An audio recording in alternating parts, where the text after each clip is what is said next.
Well, the mother of the boy who police say shot his teacher at Richneck Elementary School in January will enter a plea with the Newport-News judge next month. Deja Taylor faces a felony child neglect charge and a misdemeanor charge of endangering her child by recklessly storing her gun.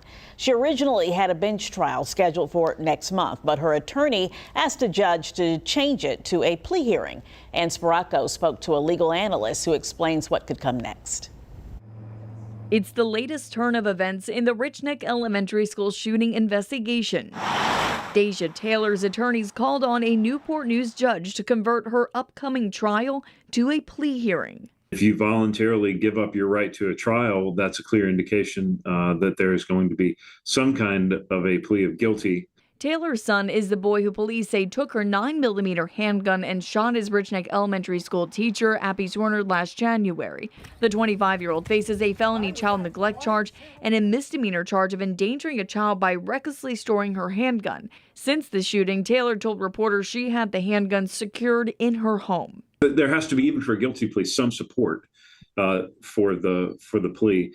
So the Commonwealth attorney will have, again, better practice is a written stipulation of facts signed by the defendant, but at a minimum, an oral recitation of the facts that would support, the proof of guilt on the charge. Virginia Beach attorney and legal analyst Ed Booth says it's still up in the air how Taylor and her attorneys plan to go about this new plea, but Booth says it can go one of two ways before the August hearing. Once somebody decides to enter a plea of guilty, they've either done so with an understanding with the Commonwealth attorney, in other words, what people would call a plea bargain, or they may be pleading guilty, what some people call straight up. In other words, they're going to accept responsibility and take their chances with the court in terms of what the sentence might be. In Newport News, I'm Ann Sparaco for 13 News Now.